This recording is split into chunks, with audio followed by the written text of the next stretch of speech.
인디언의 지혜라고 해서 두 늑대 이야기가 우리는 좀 알고 있는 이야기가 있습니다. 무슨 이야기인가? 인디언 할아버지가 자기 손주에게 가르치는 이야기이죠. 얘야, 인간에게는 두 마리의 늑대가 있는데 내 마음속에는 그 두 마리 늑대가 전쟁하는 중이다. 한 마리는 악한 늑대로서 온갖 악한 것, 시기, 질투, 미움, 이런 것들이 다 그 안에 있고, 또 한 마리의 늑대는 선한 늑대로서 인내, 사랑, 이런 것들이 다 포함된 늑대이죠. 이 두 늑대가 항상 싸운다라고 이야기를 해주었습니다. 그러자 손주가 묻죠. 그럼 어느 늑대가 이깁니까? 라고 했을 때 그 할아버지는 이렇게 대답했습니다. 내가 먹이를 주는 쪽이 이긴다. 즉, 우리의 마음속에는 악한 감정과 또한 선한 감정이 항상 갈등하고 있는데, 내가 어느 쪽을 향하느냐, 내 마음이 어느 쪽으로 가느냐, 바로 그것에 따라서 달라지는 결과를 갖고 있다는 것이죠. 오늘 우리는 너무나 잘 알고 있는 네 개의 밭의 비유 이야기를 알고 있습니다. 그런데요, 문득 착각하는 것이 뭐냐면, 이 네 가지 밭 중에 나는 어느 밭이냐라고 생각한다라는 것이죠. 그래서 어떤 사람은 길가의 밭, 어떤 사람은 좋은 밭, 이렇게 생각을 할 수 있는데, 여러분 분명히 아셔야 될 것은 우리 안에는 이 네 가지 밭이 다 있습니다. 또 공평하게 4분의 1씩 있는 게 아니라 사람마다 비율이 다 달라집니다. 첫 번째 밭은 어떤 밭입니까? 길가입니다. 길가라는 것은 굳어진 사람의 마음을 말하는 것이죠. 이런 경험, 저런 삶 살다 보니까 길이 만들어지는 것처럼 내 마음속에 나도 모르게 굳어진 마음이 생기더라는 것입니다. 그래서 이야기도 잘 듣지 아니하고, 또한 들어도 그저 튕겨내 버리는, 내 생각이 옳다 말하고 또한 내 경험이 맞다라고 하는 그러한 굳어진 상황들이 내 마음밭에도 다 있다라는 것입니다.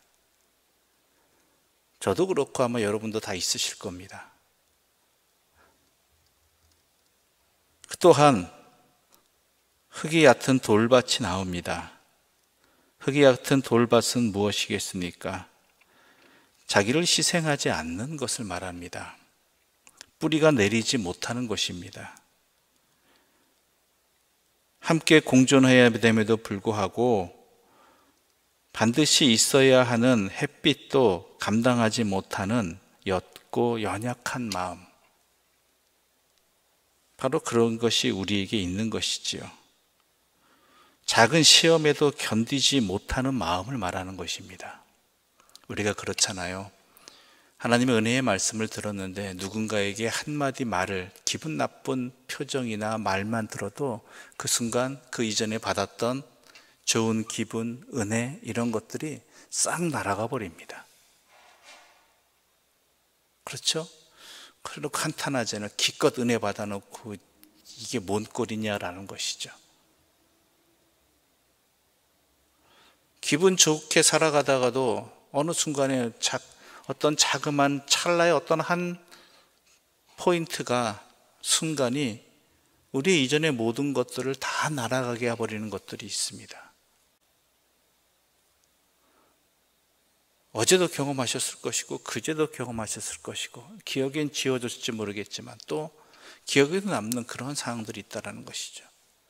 누군가의 얼굴을 보는 순간 갑자기 확 좋은 기분, 나빠지게 되는 그러한 상황들, 우리 안에 다 있다라는 것이죠. 그것을 이겨낼 수 있는 방법은 하나입니다. 내가 희생하는 것입니다. 내가 죽는 것입니다. 또한 가시떨기가 있습니다. 말씀을 들었는데 내 육신은 내 원대로 살고 싶은 그러한 고집이 있다라는 것이죠. 염려, 유혹, 욕심, 이러한 가시들이 말씀이 제대로 내 안에서 자라지 못하도록, 심겨지지 못하도록 계속 좋은 말씀이긴 하지만 내 상황 속에는, 이러한 형편 속에는 내 입장에 의하면 뭐 이런 것들이 있잖아요. 그렇죠? 앞서 길가와 다른 것은 이것들은 계속 나에게서 새롭게 솟아나는 그런 것들입니다. 염려라고 표현할 수 있겠죠. 근심이라고 표현할 수 있겠고, 이런 것들이 계속 욕심도 생기고요. 그래서 내 마음이 내가 말씀이 아니라 다른 것에 사로잡히게 하는 것들이 바로 가시떨기 나무숲 밭입니다. 뭐 좋은 땅은 말씀 안 들어도 잘 알겠죠. 좋은 땅은 굳지 않는 땅입니다. 그리고 돌이 없는 땅입니다. 가시가 없는 땅입니다.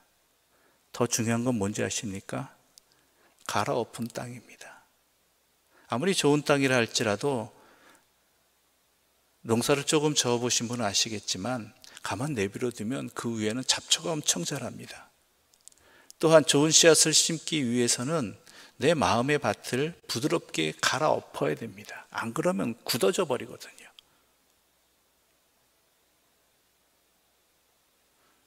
즉 앞서 인디안의 이야기도 말씀드렸지만 내가 어느 밭이냐가 문제가 아니라 내가 어느 쪽 밭을 내 안에서 만들어 가고 있느냐라는 것이 중요한 것이란 이야기입니다.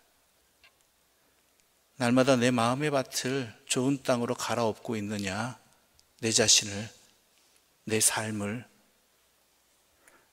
내 마음의 밭이, 내 심령이 굳은 길가와 같이 되지 않게 하기 위해서 부지런히 갈아엎고 있느냐, 아니면 돌을 제거하고 있느냐, 또한 내 안에서 스며 나오는, 자라나는 가시떨기들을, 그 유혹과 욕심과 그런 염려들을 말씀으로 제대로 나에게 심겨주고 자라기 위해서 걷어내고 있느냐, 부지런히.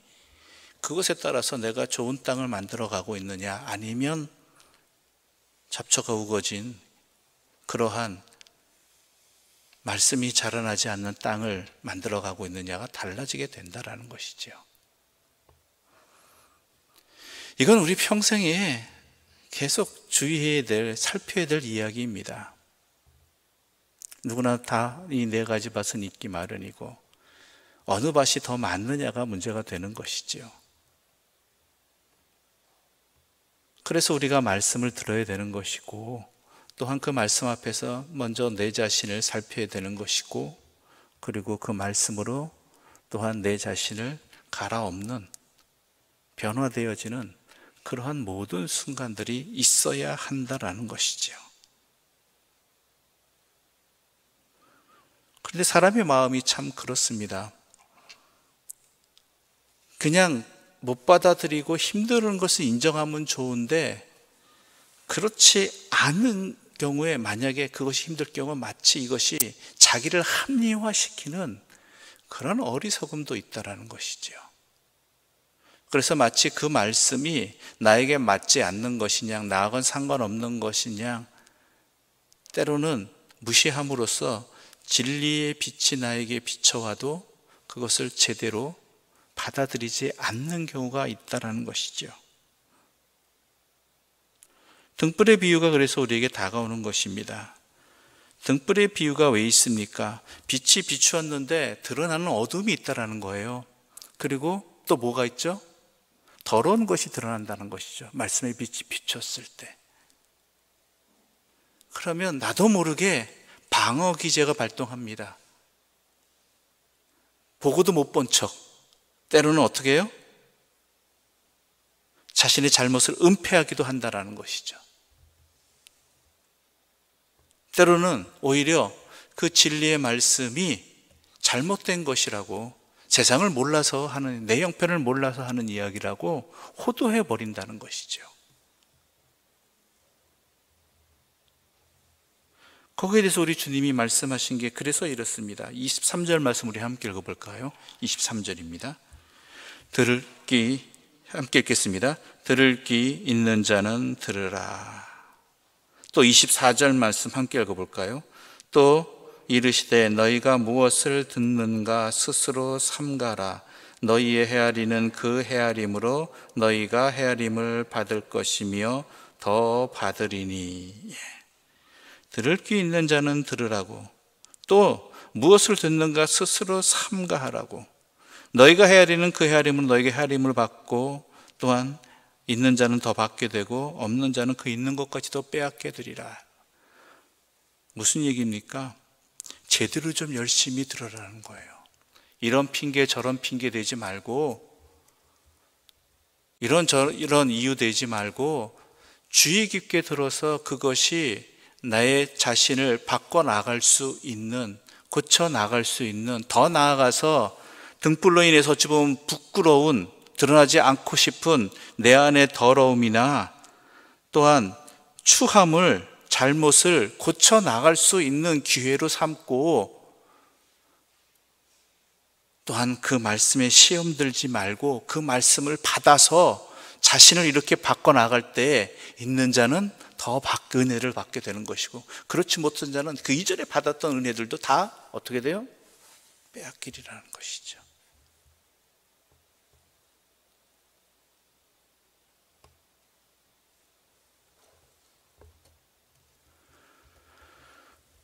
그래서 말씀의 씨앗이, 또한 주님의 비유가 우리에게 중요한 것입니다. 주님께서는 말씀으로 우리를 고쳐주시길 원하십니다. 그 말씀이 우리에게 심겨져서 소중한 생명의 열매를 맺기를 바라고 좋은 땅이 되기를 원하십니다. 그러기 위해서는 그 말씀을 받는 우리가 우리 자신 안에 있는 돌을 제거하고 굳은 마음을 제거하고 갈아엎고 또한 가시를 제거하는 말씀에 비추어서 내 자신이 어떠한 상태인지 어떠한 상황인지를 제대로 헤아리고 바꿔나갈 수 있는 그러한 신앙의 믿음의 행위들이 필요하다라는 것이죠. 분명히 명심하십시오. 하나님의 말씀의 씨앗은 생명력이 강한 것을 넘어서서 엄청난 생명력을 가지고 있습니다. 그 생명력이 우리를 살아나게 하는 것입니다. 제대로 살아나게 하는 것이죠. 그뿐만이 아니지요. 때로는 씨가 어떻게 자랐는지 나도 모르게 자라는 그런 일이 있습니다. 그건 하나님의 섭리 가운데 있다라는 것이죠. 비록 내 자신이 변화되지 않는 것 같이 보여도 그것이 언제 일어날지는 모르겠지만 하나님의 섭리이기 때문에 반드시 자라나기 마련이고, 그 섭리는 내가 깨닫지 못하는 순간 상황들 속에서 일어나게 된다는 것이죠. 중요한 것은 무엇이겠습니까? 말씀에 대한 확신입니다. 하나님의 말씀에 대한 확신이 분명히 있다면 우리는 내 자신의 마음의 밭을 경작하는, 준비하는 수고를 아끼지 않을 수 있고, 또한 그 심겨진 것들이 헛되지 않으리라는 것을 우리는 분명히 믿음으로 끝까지 감당해 나갈 수 있는 것입니다. 그런 은혜가, 그러한 삶의 변화가 더 정확히 이야기하자면 내 자신을 좋은 밭으로 바꿔나가는, 그래야 말씀이 심겨지는, 생명력을 얻는, 그리고 열매를 거두는 귀한 하나님의 사람들로 거듭나는 주의 사람들 되시기를 간절히 소망합니다. 기도드리겠습니다. 하나님 아버지, 감사합니다. 우리 자신 안에는 많은 밭이 있습니다. 그러한 것들이 내 안에서 나로 하여금 주의 말씀을 들어도 듣지 아니한 것처럼, 또한 주의 은혜가 여러 가지 이유 때문에 내 안에서 생명력으로 자라나지 못하게 하는 여러 가지 요인들이 있습니다. 그것들을 제거하는 것, 내 마음의 밭을, 내 심령의 밭을 주님의 말씀이 심겨지고 싹이 나고 자라나고 열매를 맺을 수 있도록 준비하고 갈아엎고 희생하고 헌신하는 주의 사람들로 살아가게 하여 주시옵소서. 분명히 잊지 말고 명심하게 하여 주시옵소서. 하나님의 말씀의 씨앗은 틀림없다라는 것, 그리고 내가 살 길이라는 것, 비록 내가 깨닫지 못하고 내 눈에 보이지 않는다 할지라도 반드시 하나님께서 키우시고 자라게 하시고 열매 맺게 하신다는 것, 이것을 믿는 믿음 안에서 확신을 가지고 우리의 마음을, 우리의 심령을, 내 자신을 부드러운 밭, 좋은 밭으로 변화시켜 나가는 그러한 수고가 있게 하여 주시고, 그 수고가 기쁨이 되게 하여 주시고, 그 수고가 우리의 삶이 되게 하여 주시옵소서. 예수님의 이름으로 기도드립니다. 아멘. 하늘에 계신 우리 아버지, 아버지의 이름을 거룩하게 하시며 아버지의 나라가 오게 하시며 아버지의 뜻이 하늘에서와 같이 땅에서도 이루어지게 하소서. 오늘 우리에게 일용할 양식을 주시고 우리가 우리에게 잘못한 사람을 용서하여 준 것 같이 우리 죄를 용서하여 주시고 우리를 시험에 빠지지 않게 하시고 악에서 구하소서. 나라와 권능과 영광이 영원히 아버지의 것입니다. 아멘.